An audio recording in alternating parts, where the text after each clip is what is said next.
Buenas noches. Yo creo que el flaco Pailo no tiene la convocatoria que tengo yo esta noche. En principio voy a hablar a más de 1 metro, por si acaso. De todas maneras, yo le agradezco que estén aquí y por supuesto al Colegio Farmacéutico. Yo soy recurrente en este lugar y espero que ustedes puedan aprovecharlo de la misma manera que yo lo he aprovechado, porque en las últimas 3 semanas la cantidad de información que han surgido, particularmente de COVID-19, ha sido muy impresionante y hay actualizaciones hasta por horas, de manera tal de que hay mucha información. Y yo les ruego que si ustedes tienen alguna inquietud y lo pregunten, háganlo antes que se la olviden, en la medida que vayamos avanzando. Bueno, y decidimos empezar por coronavirus, considerando de que hoy se ha considerado pandemia. Después podemos hablar sobre este asunto, y lo que debemos conocer. La mayoría son profesionales, ¿verdad? Si apagamos todas las luces se van a dormir. Pero la mayoría son profesionales y hay público general, ¿verdad? ¿Sí? Entonces hay que regular la información de manera tal de que sea comprensible para todos. El 31 de diciembre, en Wuhan, en China, se identifica una neumonía que no tenía un origen definido y se lo considera el primer caso de neumonía relacionada a coronavirus. Y a partir de allí es toda una catarata de información. La extensión fue muy rápida por China y ahora por todo el orbe, al punto que, ha sorprendido a todo el mundo la rapidez de la expansión. Nuestro propio ministro de Salud dijo que no esperaba que llegara tan rápidamente, pero llegó rápidamente y se extendió a sitios que son claves para que nosotros quedáramos involucrados en esa situación, particularmente España e Italia. Entonces, la OMS declaró la emergencia sanitaria el 28 de enero y hoy declaró pandemia. En principio, el virus es patógeno para el hombre y para los animales. De hecho, se considera que es el murciélago el que es portador sano definitivo del virus, porque el murciélago aloja a muchos coronavirus, incluyendo el SARS y el MERS, que fueron epidemias bastante limitadas en los años 2003 y que no tuvieron mayor extensión. Una que se extendió a Europa desde Asia y otra que estuvo fundamentalmente en Medio Oriente, que es el MERS. El genoma completo y el análisis filogénico identifica que es un beta coronavirus del mismo subgénero de lo que decíamos que es el SARS y el MERS. Y fue la fuente primaria la que decíamos que es el murciélago que puede portar otros coronavirus. ¿Y cómo se comporta en la comunidad? La distribución geográfica se modifica día a día. O sea, lo que era válido hasta el día 6 de marzo ya no tiene la misma vigencia que ahora, 10 de marzo. Es decir, los medios de comunicación, particularmente aéreos, hacen que las enfermedades infecciosas de pronto estén globalizadas. Y tenemos pacientes chinos que han llegado a la Argentina directamente en un vuelo de 18 a 20 horas. Y así se ha extendido por todo el mundo, y más siendo un país con el desarrollo que tiene China, rápidamente se extendió por todo el mundo. Hasta el 29 de febrero había más de 70.000 casos en China. Desde el 2 de marzo hay casos en Latinoamérica y la distribución fuera de China fue principalmente a través de viajeros. El 3 de marzo, el primer caso confirmado en Argentina, hoy hay 22, todos extranjeros, mejor dicho, foráneos, contagiados, no autóctonos, porque han venido en los viajes correspondientes. En este momento hay 118.000 pacientes comprometidos con coronavirus, de los que hicieron algún tipo de manifestación clínica, porque definitivamente coronavirus no todos dan manifestaciones clínicas, probablemente sea un 20 o un 30% los que producen manifestaciones clínicas y el 70-80% restante no lo hace, pero sí contagia. Entonces el problema se torna un tanto más dificultoso. Esta es la distribución al 2 de marzo, pero ahora este mapa ha cambiado en forma alarmante y se ha extendido a todas partes. Probablemente por falta de información. Hay muy pocos casos en África, hay casos en Argelia, hay casos en Egipto, pero en todo el África subsahariana no hay registros. La tasa de ataque es muy incompleta. Por ejemplo, cuando hablamos de tasa de ataque, se habla de la cantidad de pacientes que contagia un enfermo y la cantidad de días que necesita para ponerse en evidencia. Entonces, la tasa de ataque en el caso de coronavirus está en el orden del 1 al 2%, al 2, ese es el índice RO. Para darles un ejemplo de una de las enfermedades virales más contagiantes, consideren el sarampión, que tiene un RO de 8, es decir, por cada sarampión se contagian 8 personas y es fehacientemente contagiado. La transmisión es de persona a persona, fundamentalmente, o por contacto con superficies que han tenido, que tienen el virus. Es decir, de persona a persona es quizás lo más importante, y las gotitas que ingresan por mucosa hasta una distancia de 1,5 metros del portador del virus. Ahora se está hablando de 1 metro, antes hablaban de 2 metros, ahora de 1 metro, pero de todas maneras se habla de 1,5 metros considerando lo que ocurre en las líneas aéreas, que 2 asientos alrededor del que es el paciente identificado como COVID-19 es el ámbito donde hay que investigar como contacto. Sí. ¿Cuánto tiempo vive el virus en una superficie? En la superficie es variable. En general son 5 a 6 horas, a lo sumo.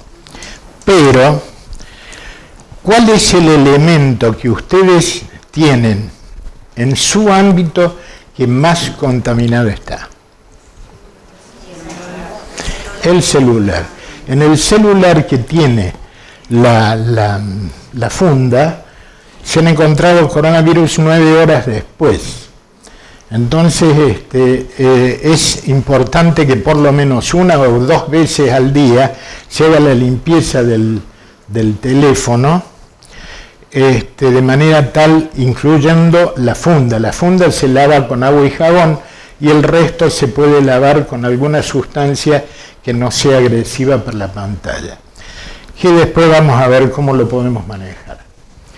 Es decir, se contagian por las superficies, contacto con superficies contaminadas, y contagian desde 2 a 4 días antes de los síntomas. Este es el problema mayor de la situación, porque un paciente está absolutamente sano y desde 2 a 4 días antes empieza a distribuir el virus entre sus contactos, y eso hace que sea mucho más difícil el control Algunos consideran que cuando el Rho, que hablábamos recién, es de 1, quizás no haya contagios antes de la aparición de los síntomas, pero evidentemente en este caso sí hay contagio antes de los síntomas. Contagia desde 2 a 4 días antes y hay casos leves que no consultan por sí, pero sí contagian y por lo tanto distribuyen el virus, que también es todo un problema. Y acá yo les voy a señalar cuáles son básicamente los síntomas, en negrita y mayúscula, los síntomas más comunes, que son la fiebre, la dificultad para respirar hacia disnea y la tos seca. Mucho menos congestión y secreción nasal, ahí no es basal sino nasal, y por el otro lado mucha astenia y dolor muscular, que tampoco es llamativa como es por ejemplo en gripe. Pero estas son las manifestaciones que después vamos a ir viendo cómo se comportan para identificar el caso sospechoso. En general, el paciente que hace los cuadros complejos, o sea, los cuadros respiratorios, que no son todos, hay un 20 o 30% de los que están definitivamente con síntomas clínicos, que hacen la neumonía. Y la neumonía tiene como característica infiltrado alveolar. Todo el mundo habla de fibrosis del pulmón, pero en realidad no es fibrosis, sino engrosamiento de los septos, o sea, de las paredes de los alvéolos que separan uno y otro, que obviamente quedan inactivos en el momento en que están infiltrados, o sea, que están infiltrados. Hay esta es la imagen más frecuente, que es una imagen en vidrio esmerilado. La radiografía de tórax puede no identificar precisamente infiltrado en vidrio esmerilado. Yo sé que aquí hay médicos y por lo tanto esto va a ir dirigido mayoritariamente a ellos. Desde el otro punto de vista, en población general esto no se va a ver. Esta es una radiografía que definitivamente hay infiltrados y esto puede tener una progresión. Esto es infiltrado en vidrio esmerilado y después se consolida y empieza a haber broncogramas aéreos, como se ve acá, y parece una hepatización. Esto parece para médicos, esto parece ser hasta séptico con una infiltración pulmonar por metástasis sépticas. A ver. Ahí está.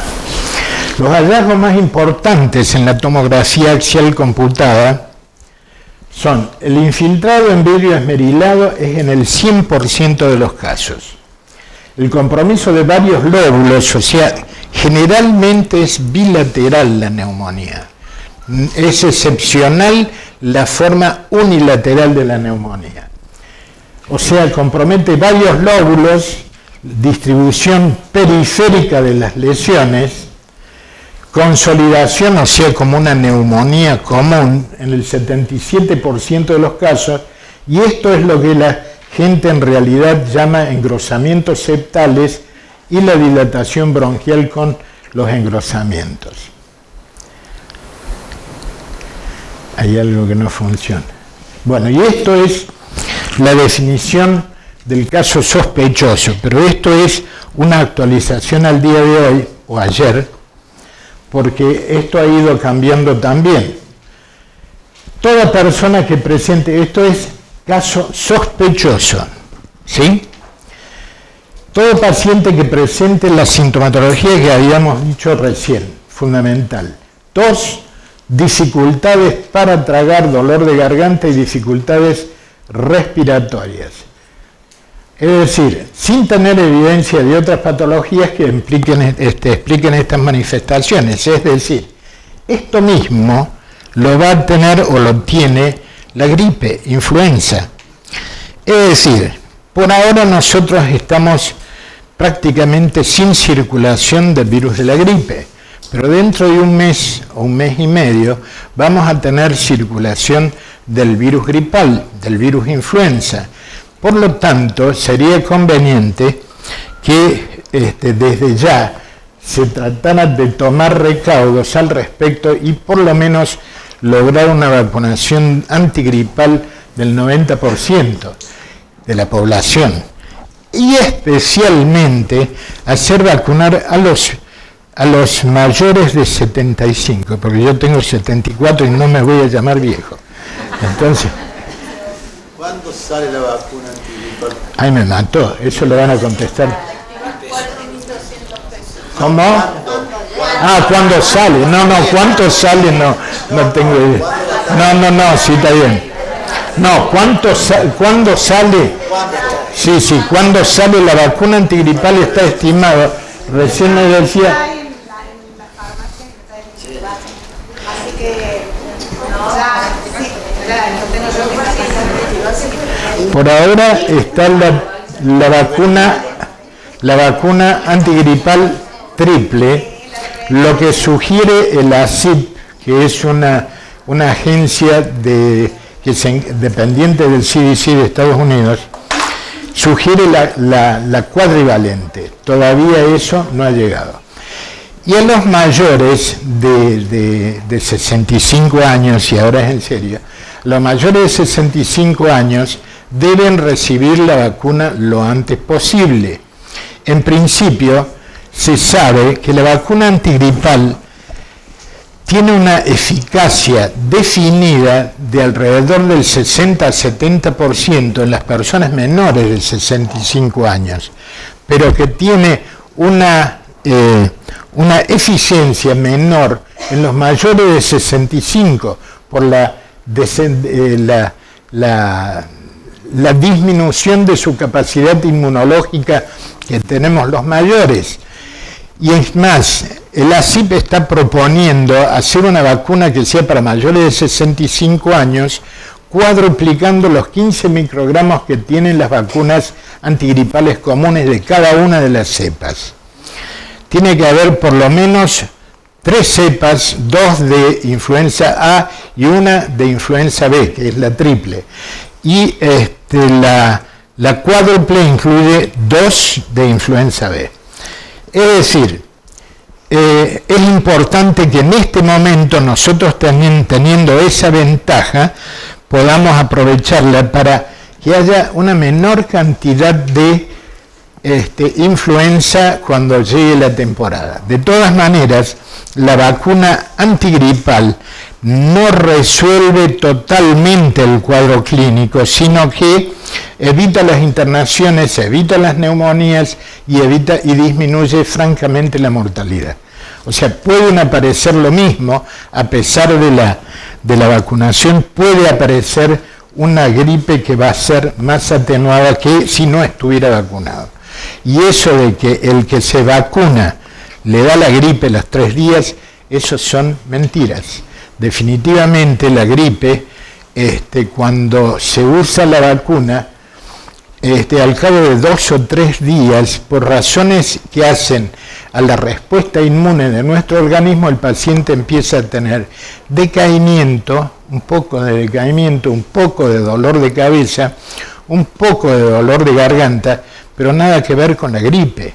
Eso es la respuesta inmune de cada sujeto y eso va a durar 1 o 2 días, pero no se va a agarrar una gripe por el virus, porque es un virus partido. No hay posibilidades de que haya gripe porque el virus no es un virus íntegro.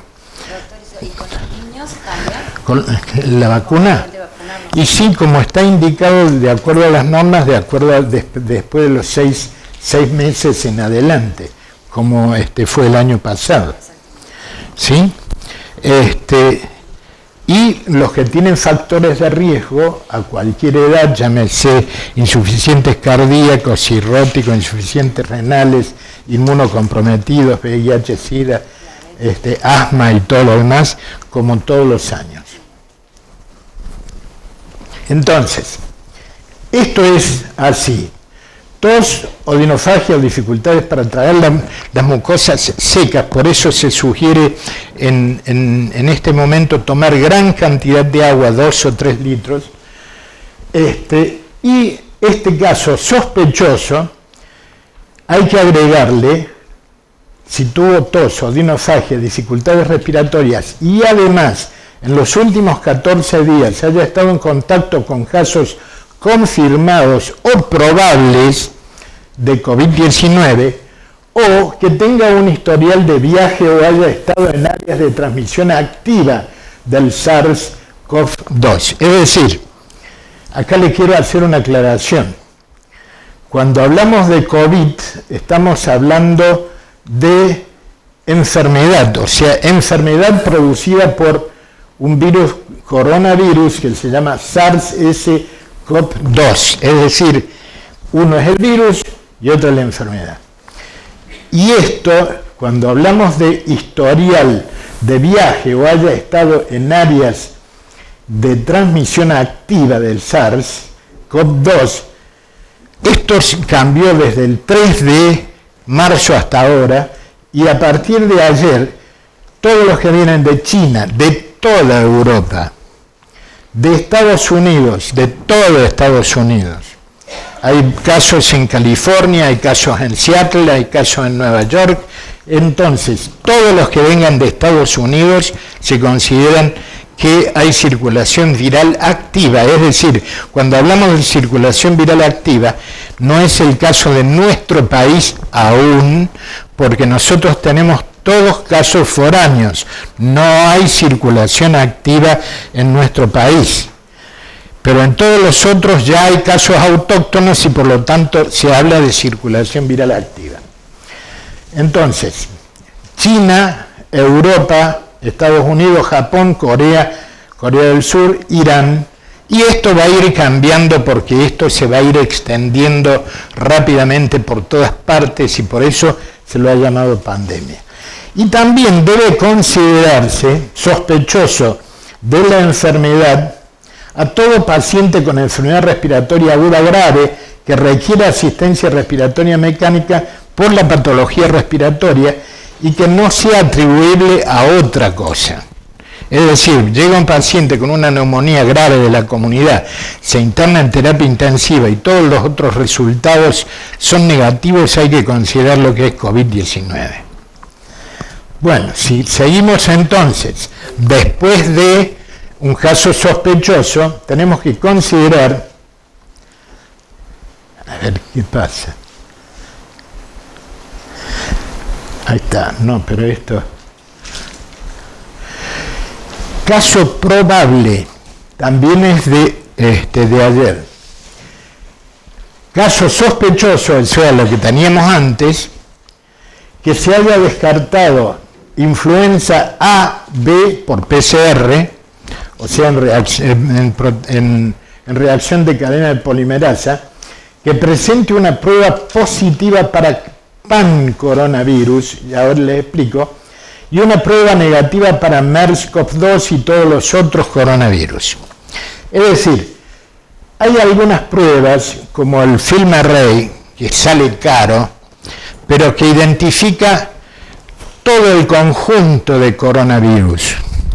Es decir, pero no específicamente el SARS-CoV-2, o sea, el virus del virus que produce la enfermedad. Entonces, si esto da positivo, entonces definitivamente hay que considerarlo un caso altamente probable. Y después, definición de caso confirmado, todo caso probable que presenta una secuencia genómica homóloga al SARS-CoV-2, es decir, que dé una PCR en tiempo real positiva. Por ahora, este estudio, no se está haciendo en Córdoba, pero se está haciendo en el Instituto Malbrán. Y de acuerdo a lo que se dijo ayer, de acuerdo a los 1.700 millones de pesos que se dan a los fines de ampliar la cobertura y mejorar la situación del resto de los laboratorios de referencia, la PCR se va a instalar también en los laboratorios regionales de referencia para que tengamos respuestas más rápidas. Porque si frente a un caso probable va a estar en cuarentena, por supuesto, hasta que no tengamos una respuesta de la PCR, que puede tardar 1 o 2 días, considerando de que desde epidemiología de la provincia lo tienen que enviar al Instituto Malbrán, y si hubiera PCR en el laboratorio central de la provincia, eso sería cuestión de pocas horas.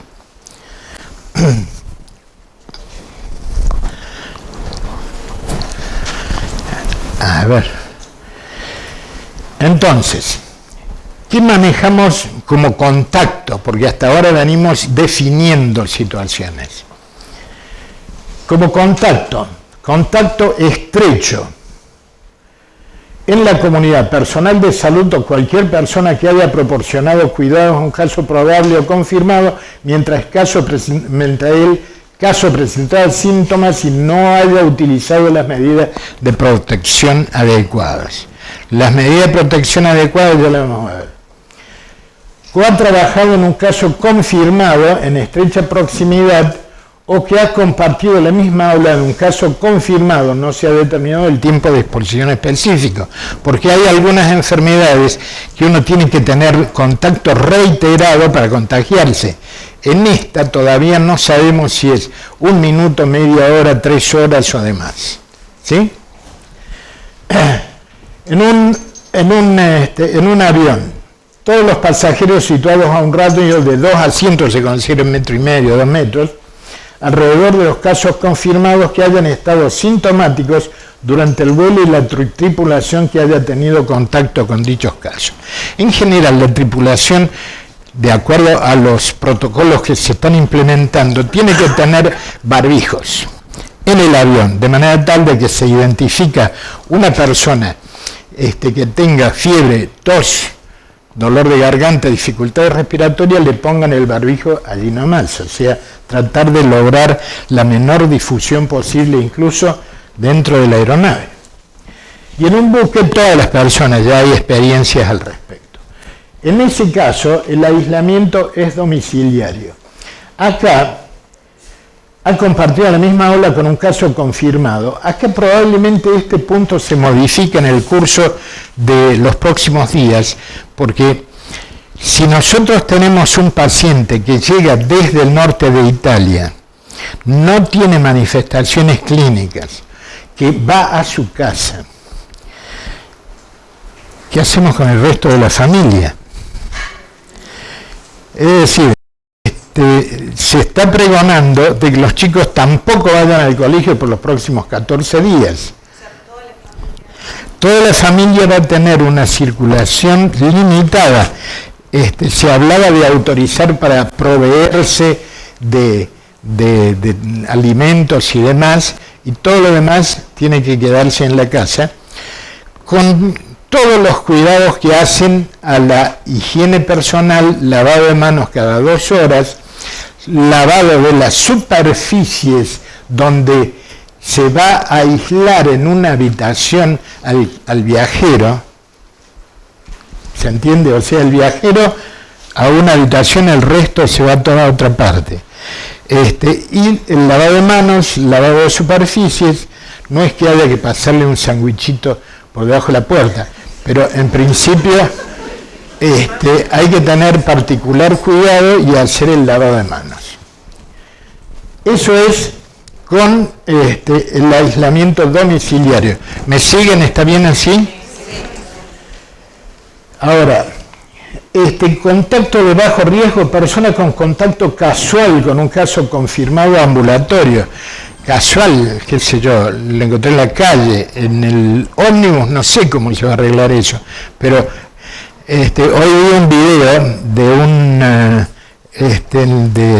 de Israel en la que el chofer del ómnibus está con anteojeras, con anteojos, está con barbijo y guantes, y cada pasajero que entra le echa un chorrito de Se pueden imaginar nuestros choferes de ERSA, con el lío que tienen y la cantidad de pacientes, digo, de pasajeros que tienen. Personas que hayan estado en áreas con transmisión comunitaria de COV, o sea, en la comuna puede hacer contagio de bajo riesgo, automonitoreo de síntomas para COVID-19, fiebre, tos y dificultad respiratoria durante 14 días posterior a la exposición. La autoridad sanitaria podrá indicar medidas adicionales que van a ser modificadas, no le quepa ninguna duda en la medida que se vaya presentando nuevas cosas. Aislamiento domiciliario es lo que queríamos decir. Sigamos, si esto funciona. A ver. ¿Será que tengo que dar vuelta a la computadora para qué?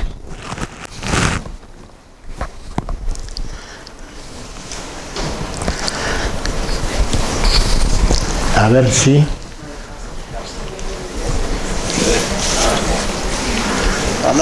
Ahí está. De vez en cuando anda.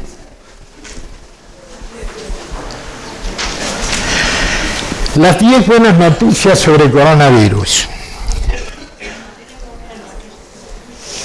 Son 10 buenas noticias, pero por definición es una pandemia. La pandemia es la transmisión sostenida, eficaz y continua en forma simultánea en 3 regiones geográficas de la orbe, o sea, del mundo. Y desde hace unos cuantos días ya están comprometidos los 3 por lo menos 3 continentes.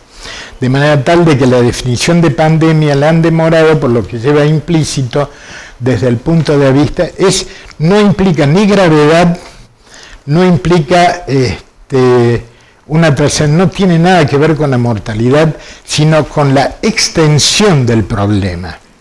En principio, cuando se habla de pandemia, se pueden tomar medidas extraordinarias, como por ejemplo las que se dictaron entre ayer y hoy, que toda persona que llega del exterior y no hace 14 días de cuarentena es punible.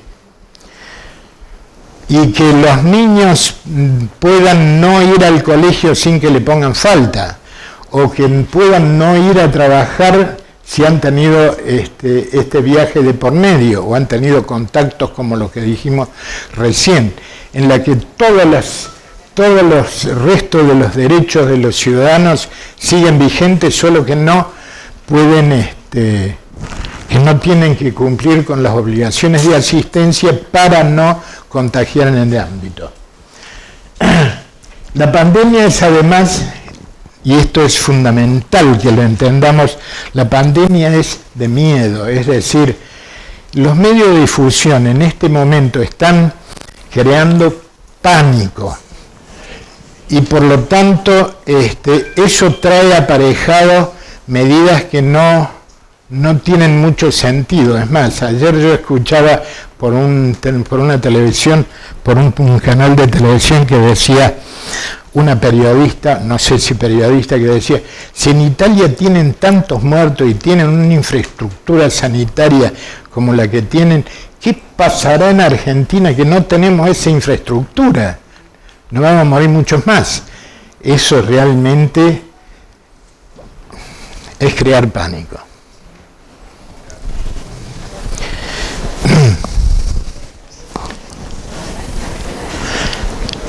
¿Se tendrá pila esto? Sabemos quién es entonces. Sabemos quién es. Los primeros casos de neumonía se detectaron el 31 de diciembre y el 7 de enero se había identificado el virus. 7 días después. El genoma completo se identificó al día siguiente. Es un nuevo coronavirus del grupo B2, como el SARS, y por eso se llama SARS-CoV-2 y la enfermedad se llamó COVID-2019, que en realidad se llama 19. Es un virus natural, y esto hay que aclararlo por lo que vamos a demostrar en la última diapositiva. Es un virus natural reciente proveniente de los murciélagos. No es de los coronavirus el más mutante, es decir, sigue durante todo este tiempo en China, prácticamente no ha mutado y no ha presentado diferencias genómicas. Por lo tanto, es un virus estable. Esta es la familia, esto para que lo vean y lo estudien todo, ¿eh?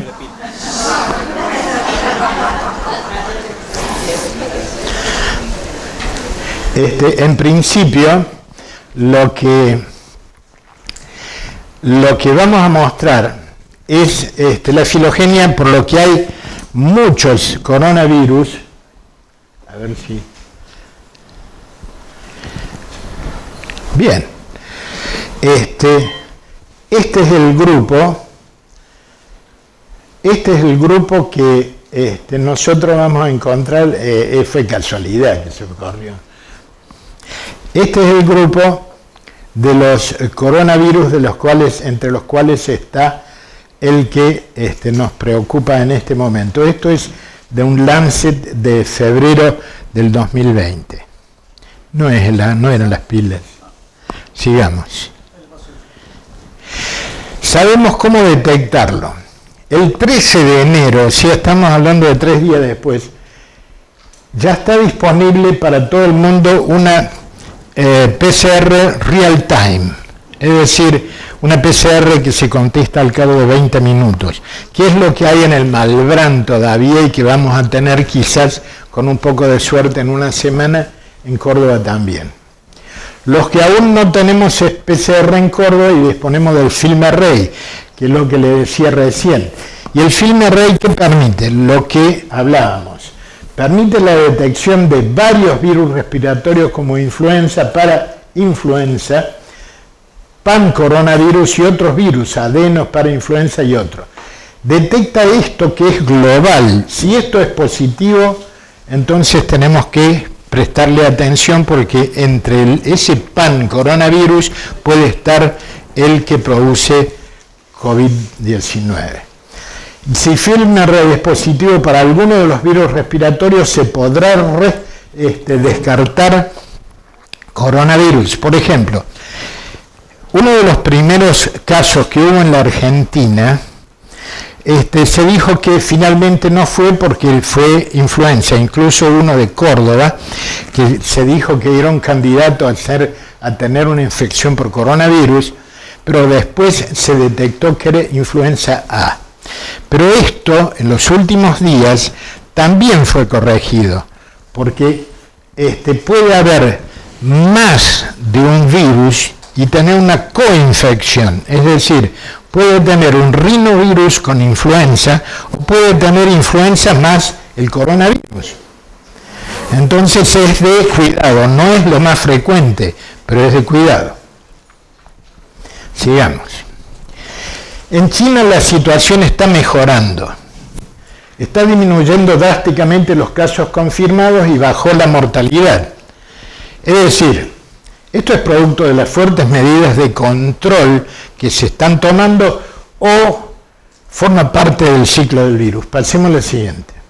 Esto es lo que está ocurriendo respecto a los casos confirmados que están bajando, a los casos totales que siguen obviamente en la suma de estos otros, los casos sospechados, todo está bajando en China.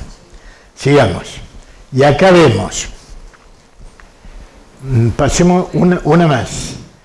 Esto es desde el 9 de marzo del 20, una más.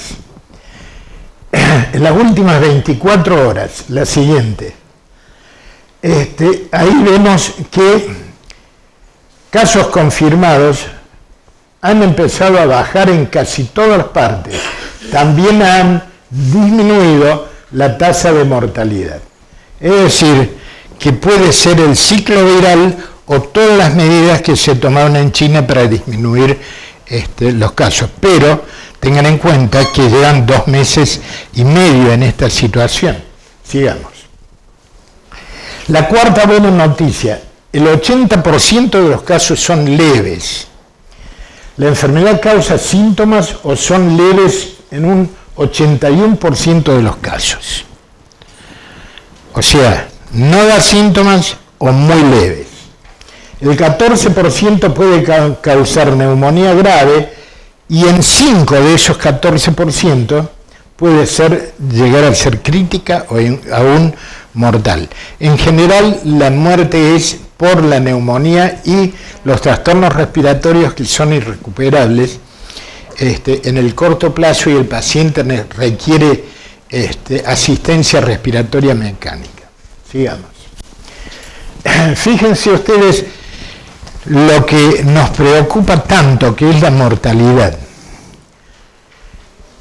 El virus Marburg tiene una tasa de mortalidad del 80%, el ébola 40%, Hendra, que no hemos tenido, el H1, el H5N1 52%, que hemos tenido casos muy aislados, el SARS, que no hemos tenido 9.6, el H1N1 17.40, que fue la pandemia, es decir, que no teníamos ningún tipo de anticuerpos contra ese virus gripal, y el virus Wuhan tiene el 2%, que en algunas, esto es variable de acuerdo a la edad, porque por ejemplo los mayores de 65 años, la tasa de mortalidad está en el orden del 20 al 30% de acuerdo a algunos países. Es decir, los países que tienen mayor cantidad de viejos son los que más mortalidad tienen. Por lo tanto, ya se han tomado determinaciones como para controlar fundamentalmente a nuestros viejos, para que no estén tan expuestos como podría ser que estén expuestos los más jóvenes. Son los que mayor mortalidad tienen. Y también tienen mayor mortalidad los que tienen algún tipo de inmunodepresión. ¿Quién no tiene a los 65 años que no tome 3 o 4 pastillas? Es decir, o es hipertenso, o tiene problemas renales, o tiene problemas hepáticos, o tiene problemas pulmonares de base. Esos son los más afectados, los que van a ser formas más graves de la enfermedad. No así la gente joven. Por ejemplo, la tasa de mortalidad de los menores de 40 años está en 1.8. Sí, te escucho. Una pregunta, ¿el genoma del SARS es ARN o ADN? Es ARN. Porque usted dijo que era real-time PCR. Sí. Y en realidad lo que se usa para genomas de ARN es retrotranscriptasa PCR. Pero eso es, o sea, se lo reconvierte para que sea identificación de ADN. Así es. Así es, o sea, es una prueba más compleja, pero de todas maneras son ARN. Sigamos. Ese es el 2% que les quería mencionar. Sigamos. La quinta buena noticia, los pacientes se curan. Los medios informan del aumento de casos confirmados y la cantidad de pacientes fallecidos. Hay 13 veces más pacientes que se curan que los que fallecen. Y la mayoría de la gente infectada se cura. Sigamos.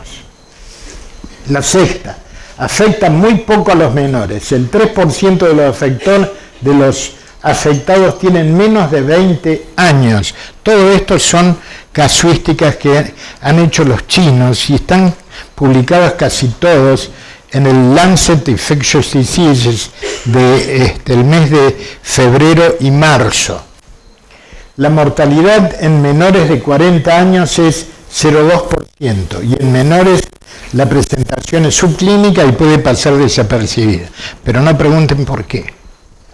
En principio puede ser en los menores de 6 años, de 6 meses, que tengan anticuerpos maternos para otros coronavirus. Tienen quizás menor exposición, obviamente laboral y de otro tipo, por lo tanto no tienen y están más dentro del hogar que fuera del hogar, a diferencia de los adultos mayores. Sí. La vacuna de la neumonía que tenemos, ¿cubre la neumonía que puede provocar el coronavirus? No. No. No. La vacuna para neumonía que nosotros tenemos cubre exclusivamente para la más frecuente de las neumonías, que es la neumonía por neumococo, o sea, por una bacteria. No cubre ningún otro que no sea neumococo, pero es la neumonía más frecuente, ¿cierto? ¿Se entiende, verdad?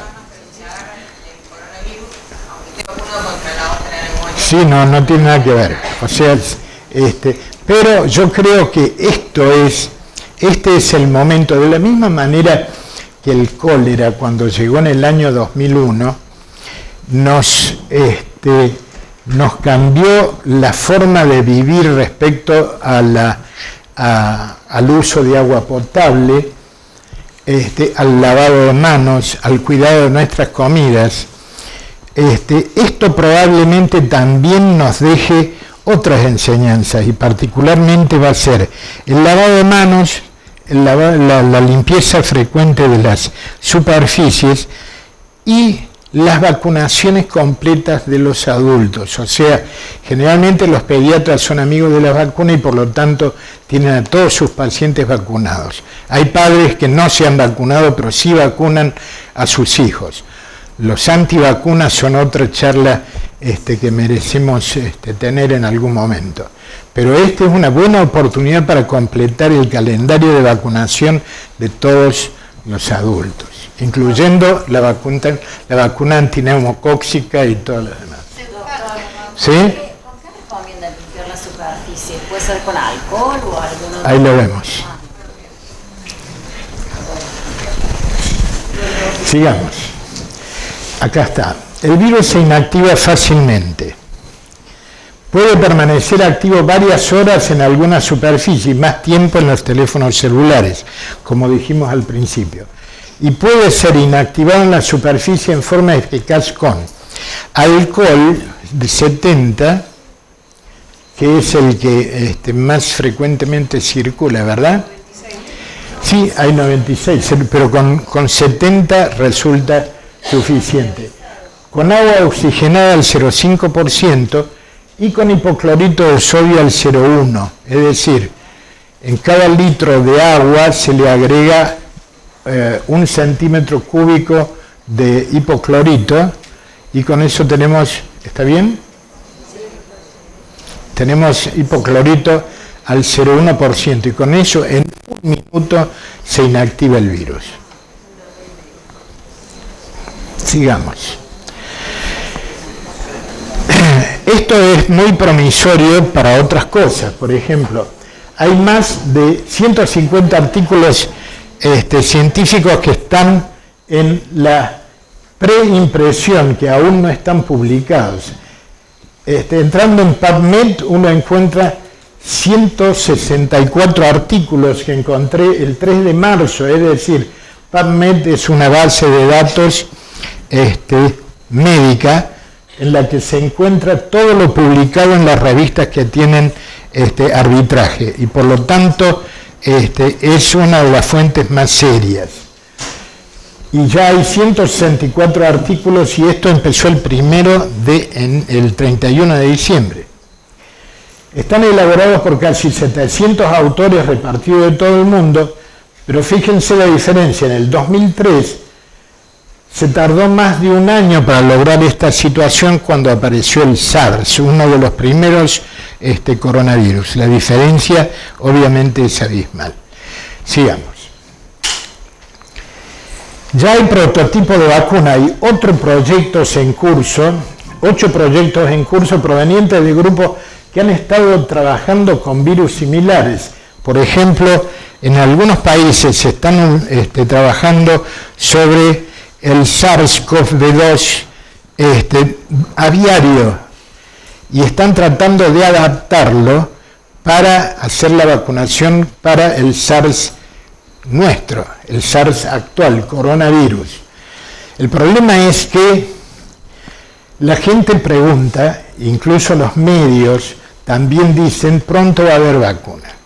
Si uno hace la revisión de cuáles son los pasos que desde el punto de vista científico se deben llevar a cabo para elaborar una vacuna, tiene que haber pautas de seguridad en primer término con un grupo de pacientes, fase 1. En fase 2 se utiliza la dosis y la seguridad y ya se empieza a ver la eficacia. Y la fase 3 es de eficacia.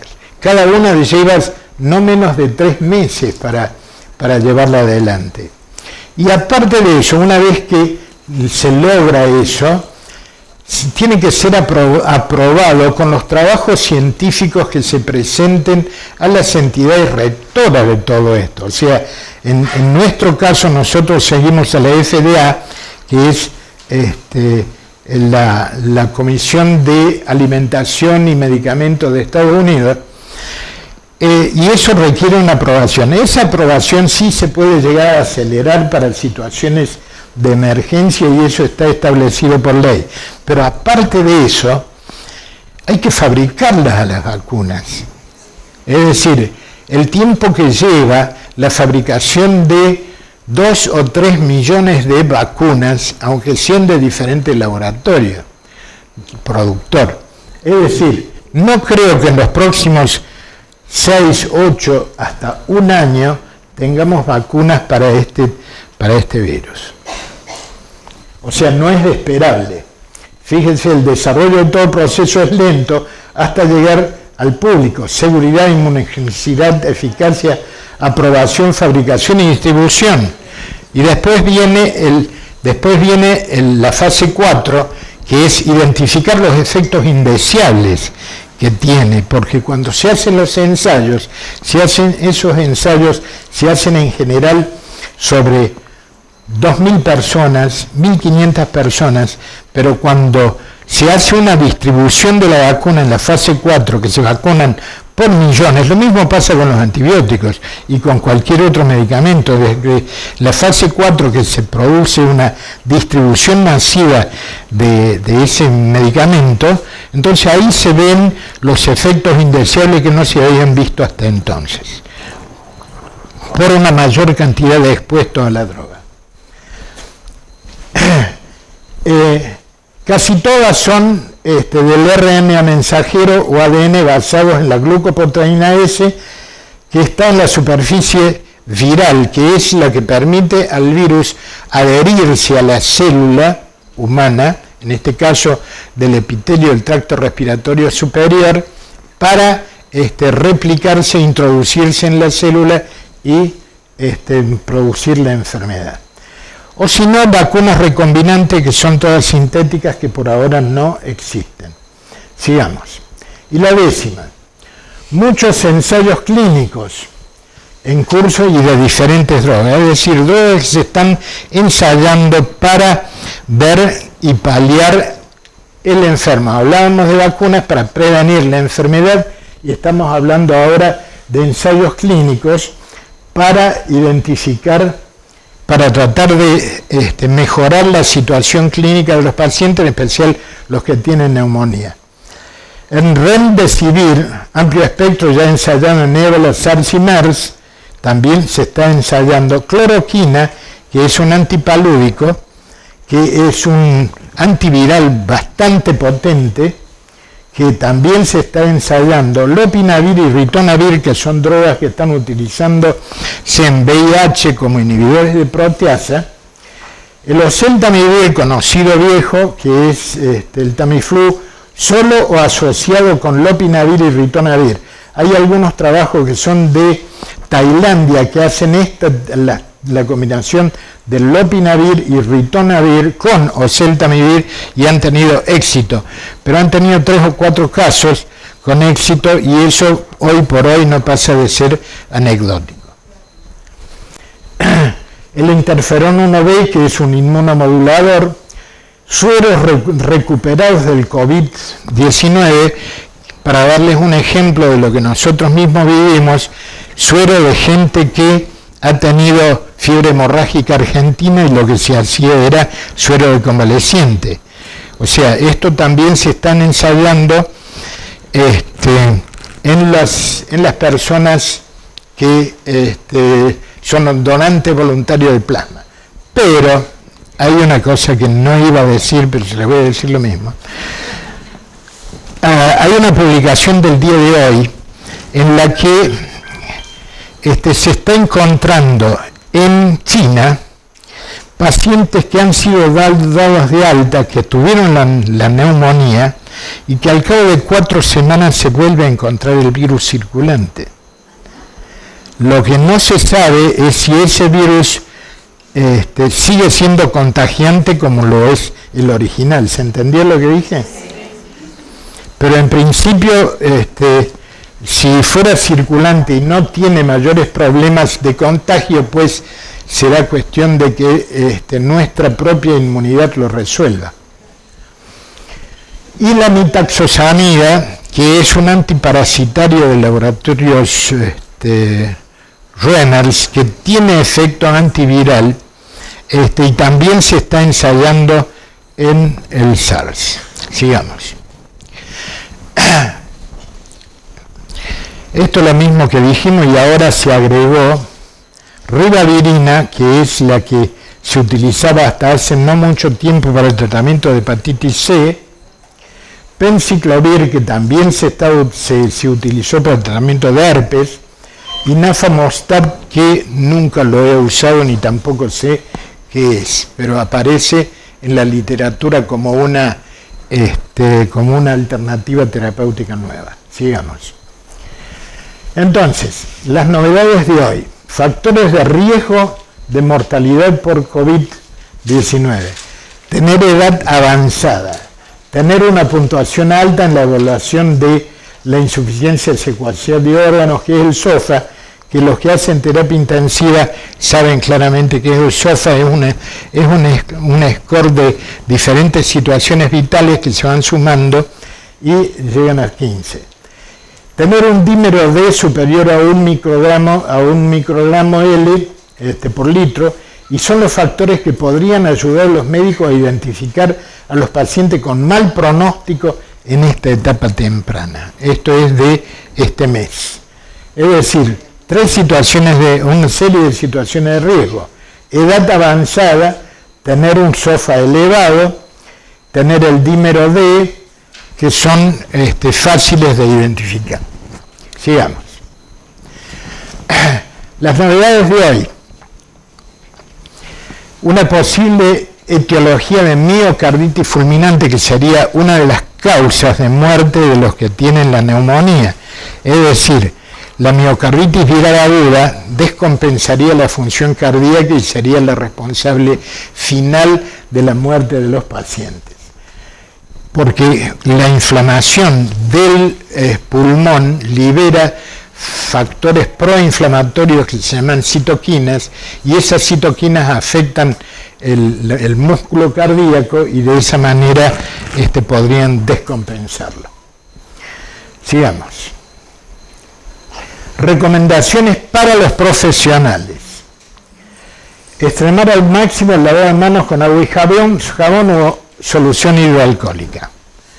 Usar barbijo quirúrgico para asistir a pacientes con manifestaciones respiratorias, cualquier manifestación respiratoria que tenga un paciente que llega a nuestro lugar de trabajo, hay que ponerse un barbijo. No sabemos cómo va a terminar, quizás nos lo saquemos. Sí. El barbijo quirúrgico, no los que han fabricado una serie de personas que se han dedicado a tiene que tener una textura particular, tiene que evitar el paso de células, ¿no es cierto? Tiene que estar seco y tiene que ser quirúrgico, porque hay mucha gente que se ha puesto a fabricar barbijos precisamente porque han faltado, y de 8 pesos que costaba un barbijo, hay barbijos que se están vendiendo a 300. Entonces, en la medida que el barbijo se humedezca, deja de tener eficacia. O sea, con el barbijo puesto, lo mejor que se puede hacer es no hablar, para evitar precisamente que se humedezca.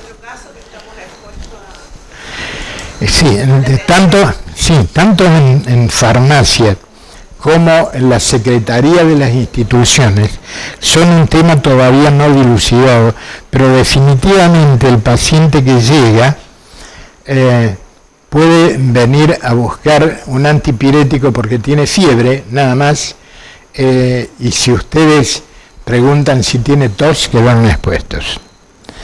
Es decir, en la farmacia cabe la posibilidad de que haya que utilizar barbijos simplemente hasta que se determine otra cosa.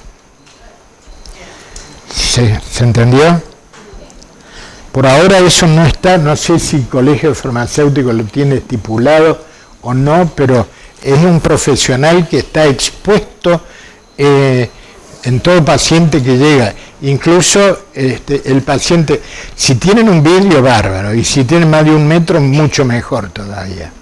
Y aparte la lapicera, todo lo que tengo acá. Eso ustedes lo tienen que limpiar periódicamente y dejar la mesada, o sea, el mostrador desde la oficina lo más despejado posible para que una vez por hora o cada 2 horas a lo sumo hagan la limpieza correspondiente de la superficie. En ese caso mejor es el alcohol que agua con lavandina. Sí, con cualquiera de los elementos que dijimos recién. Sí. Claro, el lisoform. Cubre el 99% de la bacteria. Es de antes del coronavirus. Pero si ustedes me preguntan qué componentes tiene exactamente, no lo sé, creo que son amoniacales. Y los amoniacales probablemente no funcionen.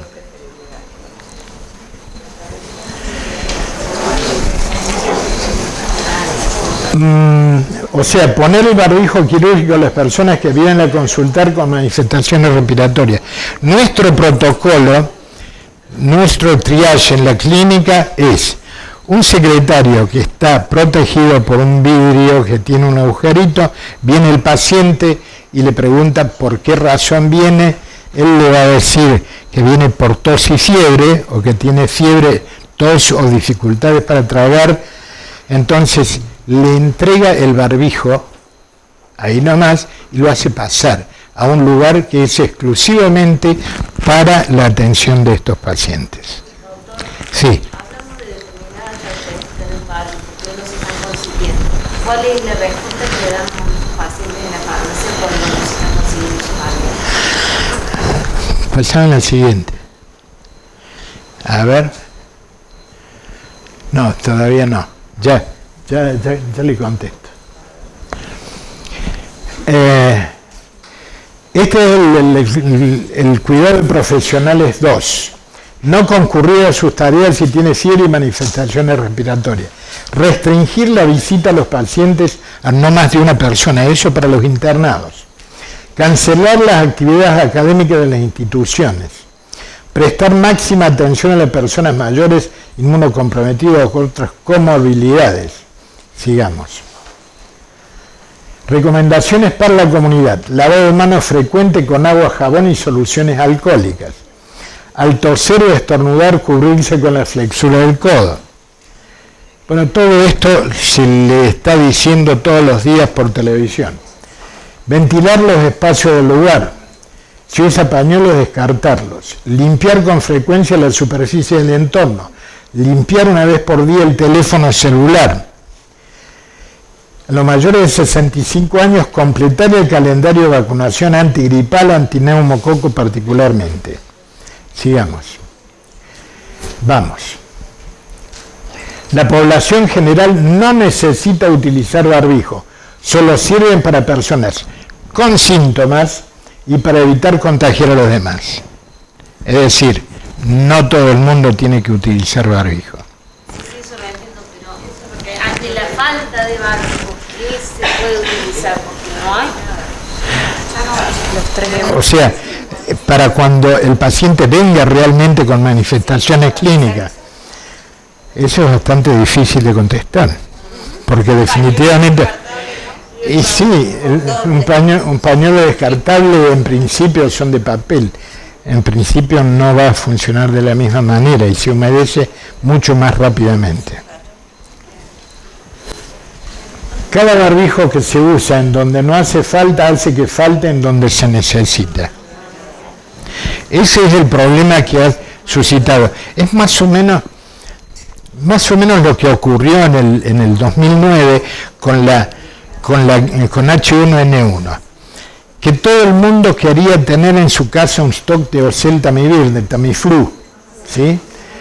Y llegó un momento en que en Buenos Aires no había más Tamiflu y la gente se iba a Montevideo a comprar Tamiflu, ¿sí? Después el CDC, mejor dicho, la FDA, en el año 2014 o 2013, saca una serie de publicaciones en la que el oseltamivir disminuía los síntomas de la gripe 6 horas antes que sin tomarlo. ¿Se entiende lo que quiero decir? Y que no evitaba el contagio. Entonces, realmente lo que se mostró en la televisión, en la que todos los chinos andaban con barbijo, acá se replicó y todo el mundo quería andar con barbijo.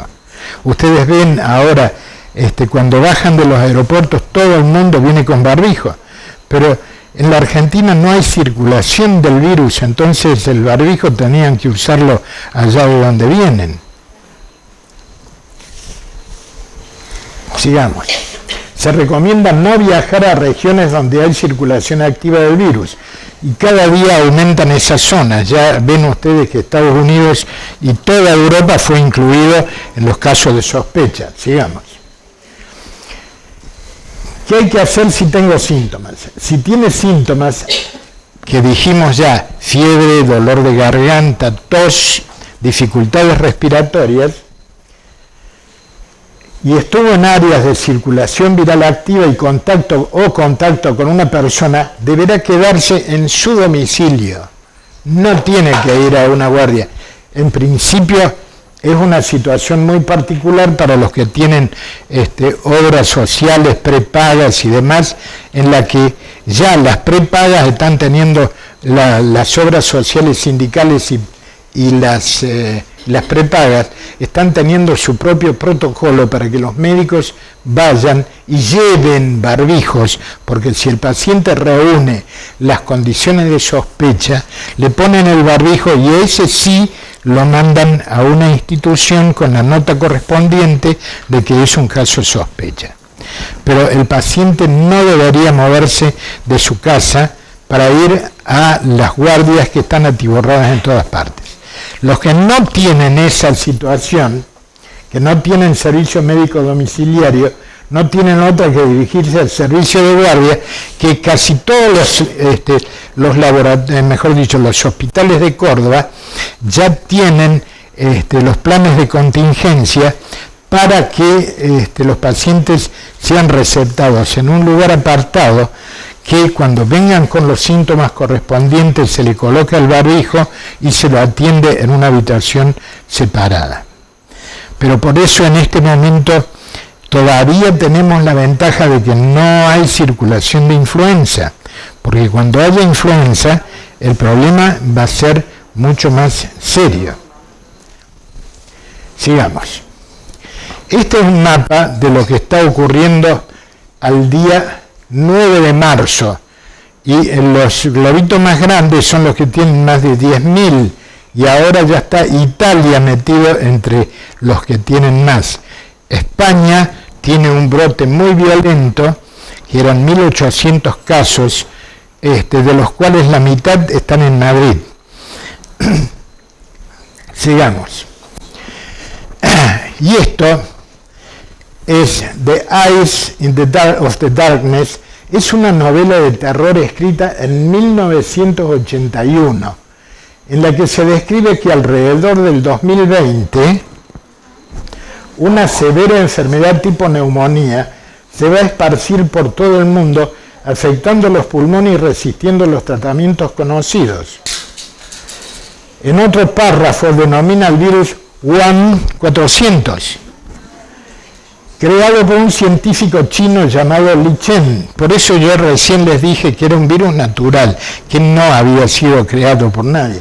Por suerte, porque si se llamaba, bueno, en un laboratorio de Wuhan, y lo consideró un arma biológica poderosa. O sea, Este es un libro que se está vendiendo a mansalva para ver qué es lo que pasa al final. Sigamos. Ahora es que contesto todas las preguntas que haga falta. Si hay más preguntas. Una persona que ha estado, ¿A dónde está? con la enfermedad de coronavirus, queda con una sintomatología No, se muere. No queda absolutamente ninguna manifestación clínica. Se cura. Solamente aparece esto que se publicó hoy, que podría reaparecer el virus. Pero eso se tiene que revisar porque hay que ver si definitivamente lo dieron de alta en el momento oportuno, que tenga un periodo de incubación más largo, etcétera, etcétera. Hay que revisarlo. Pero los que se van sanos. Bien, y por más que tengan patologías de base respiratoria, Vuelven a la situación de base. ¿Cuál era el antifebril de elección? En esto, en principio es, como en todos los casos, paracetamol, tratar de evitar de la misma manera que en dengue los que son antiinflamatorios, pero en principio bajar la fiebre es lo importante. En este caso los antiinflamatorios no tienen trascendencia y paracetamol sigue siendo lo básico. dipirona no. Se puede utilizar dipirona, no hay escritos que digan lo contrario. Respecto a... Hay una pregunta que podría quedar pendiente. ¿Qué pasa con las embarazadas que han hecho el COVID-19? Hay 3 casos publicados que también son anecdóticos, o por lo menos relatados, en la que los niños recién nacidos también tuvieron la detección del virus positivo. Y hay otra comunicación en la que una madre con el COVID confirmado hizo un parto pretérmino, pero eso le puede pasar a cualquiera y eso no significa que tenga que ver con el virus. Están estudiando si pasa a través de la placenta o no y si pasa a la leche o no. Eso todavía está en fase de estudio. ¿Está? Sí, Pi. ¿Qué tanto le agradecemos al calor ahora? Por ahora está todo bien. Es decir, cuando venga la gripe se va a poner cuesta arriba. Y ahora empezamos con dengue.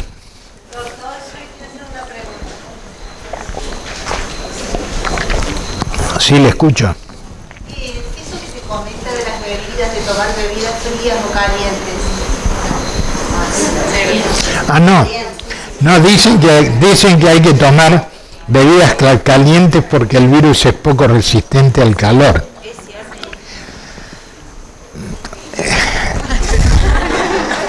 ¿Cómo comprobarlo? Porque si uno se maneja con metodología científica, tendría que tomar un grupo de pacientes determinado, estadísticamente significativo, que tomen té caliente todo el día y otros que tomen té frío y ver qué es lo que pasa con uno u otro.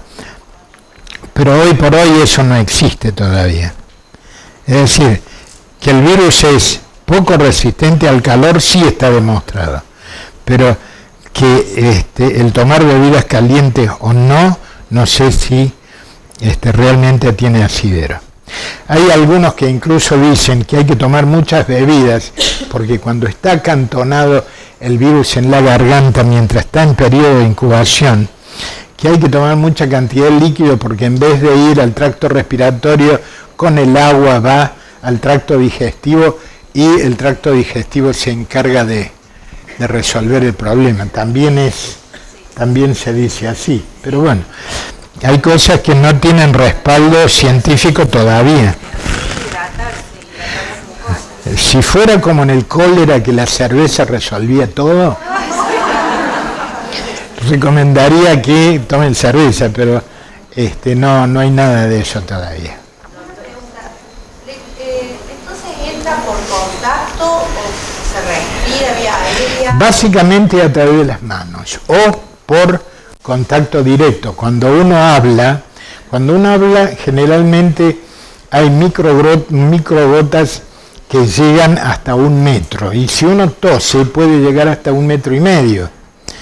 Entonces eso, cuando entra en mucosas de la boca, la nariz o la boca, eso es una fuente de contagio. La otra es las superficies en las que uno pasa la mano y la mano se la lleva a la cara y desde allí ingresa a las mucosas. Por eso es la necesidad de lavarse con tanta frecuencia las manos. Sí. La persona volvió el domingo de viaje. Sí. No tiene ningún síntoma. Sí. ¿De dónde viene? De Europa. Bueno.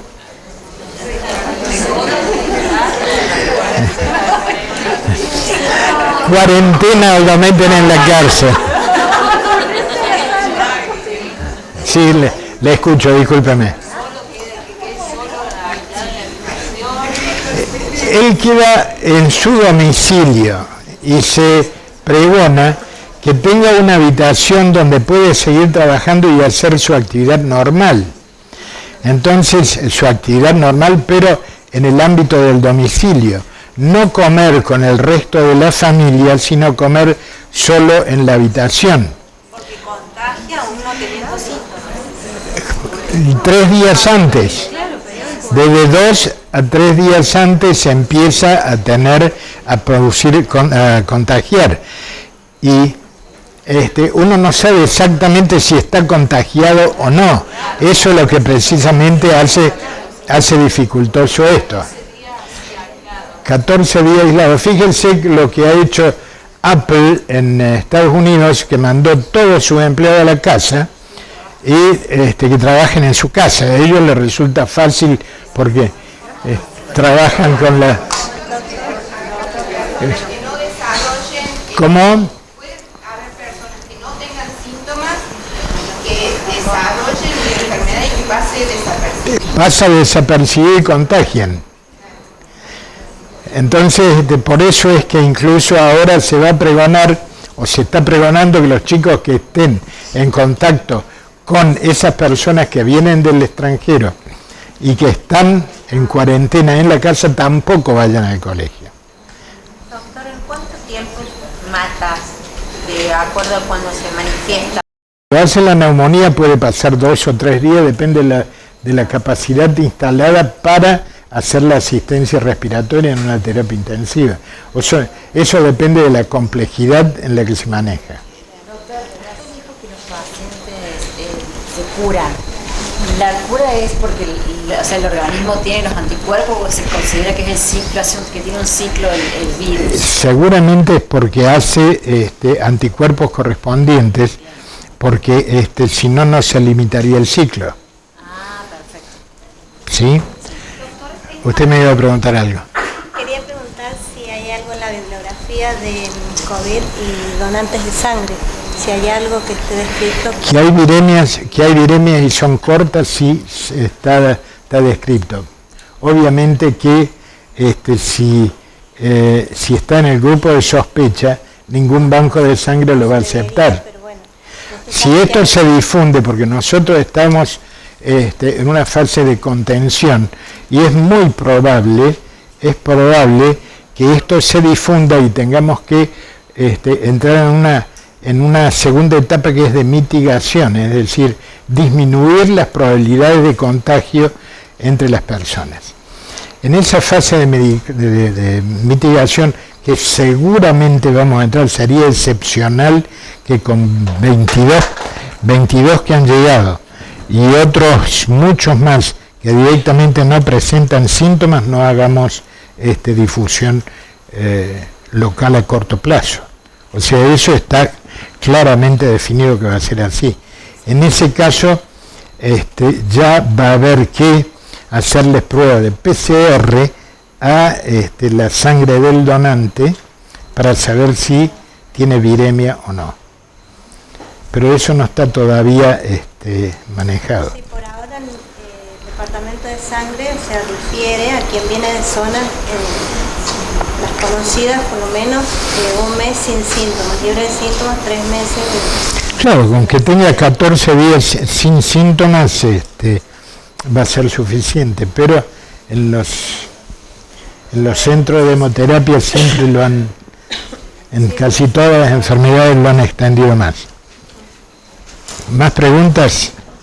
Sí, le escucho. Una consulta más que todo, quisiera su opinión personal con respecto a esto que dijo el periodista de que si en Italia, si en China sucedió lo que sucedió, ¿a qué nos vamos a enfrentar nosotros teniendo en cuenta que ya empieza el otoño, empieza toda la época de la gripe? ¿Cuál es su opinión? ¿Si realmente esto es una exageración del periodismo o...? No, yo creo que la periodista puede o no tener razón, pero no puede crear la alarma que creó. No, por supuesto, pero yo quiero saber su opinión personal, digamos, de acuerdo a su experiencia. Si es una persona que está en un ámbito urbano, es muy probable que pueda acceder con relativa facilidad a una institución de salud en el momento que le resulte oportuno. Entonces, estamos en condiciones sanitarias actuales, si bien el sistema de salud de la provincia no es el óptimo, ni mucho menos, estamos en condiciones de resolver los problemas de este tipo, y los que tengan esa mayor edad y factores predisponentes inmunocomprometidos ya sabemos que tienen más chance de morirse. Con la infraestructura que tenemos nosotros en este momento en Argentina. Sí, contesta eso su pregunta. Bueno. ¿Cómo? ¿Cómo? Postmortem, no. La misma que... Me imagino que será con cajón cerrado como es en el VIH. El que lo pone siempre usa guante y barbijo, eso tener seguridad. No, porque en un hospital estaba con escasez de enfermería porque todas las personas que atendieron, yo creo que de Buenos Aires, estaban tomando personal, porque todas las personas que habían estado en contacto con el paciente que falleció, le dieron retiro de jubilatorio. No, si la pusieron en cuarentena. Bueno, la pregunta es, en todos aquellos que hayan tenido contacto, como fue el caso de el paciente fallecido, se le mandó a hacer cuarentena, que es lo que está estipulado como recaudo en los profesionales de la salud. Es decir, todo aquel que haya atendido a un paciente que no ha cumplido con los requisitos de barrera, llámese el barbijo, los guantes, y si tiene que tomar una muestra, tiene que usar antiparras, que es lo que va a hacer en la guardia el que saque sangre, o finalmente en la terapia el que va a colocarle un tubo endotraqueal. Ese sí va a tener que hacer toda la parafernalia de cubrirse la cara con una máscara para evitar que salpiquen los ojos, cubrir la boca también, guantes y bata, que se descarta todo. ¿Está? Bueno, seguimos, si no nos vamos.